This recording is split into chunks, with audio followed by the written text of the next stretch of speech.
Store-bought cubes often include an instruction pamphlet. Those instructions differ from the beginning strategy presented here in a couple of respects. The instructions presented here include solving the white side first. Arguably, it's best to be color neutral, meaning you have the ability to solve any color face first, and you can choose the face that requires the least work. There's nothing wrong with learning to solve the first layer facing up. However, if you do, you'll want to remember to challenge yourself at some point to start solving it facing down. This will help you solve the cube much more quickly down the road when you tackle more advanced strategies. Solving the white cross. For this step, locate the 4 edge cubies that have white stickers.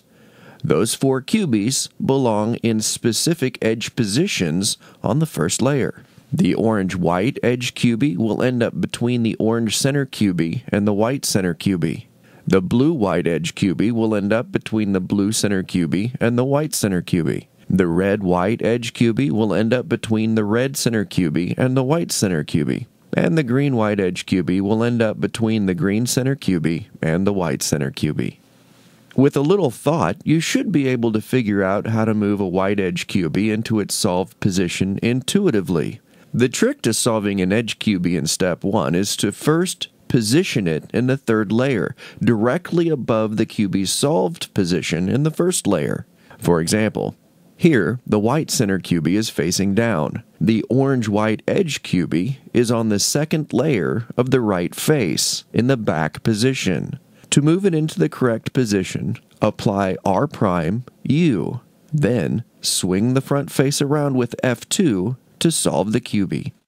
Here's another example, where the orange-white edge cubie is in the back edge of the third layer. To move it into position, apply U2. The orange-white cubie is now in the third layer directly above its solved position. Apply U', R', F to solve the edge. If, however, the right first layer edge cubie was already solved, U', R', F will move that cubie out of its solved position. You must apply the R move to restore it. In a short time, you should be able to maneuver the edge piece directly into its solved position. Solve the white cross several times and you should find that the moves are entirely intuitive. Once again, you may find it easier to start out solving the first layer facing up so you can better see what you're doing. There's no need to worry about speed at this point, but repetition is important. You should feel comfortable moving edge pieces around the cube before proceeding to learn how to solve first layer corners.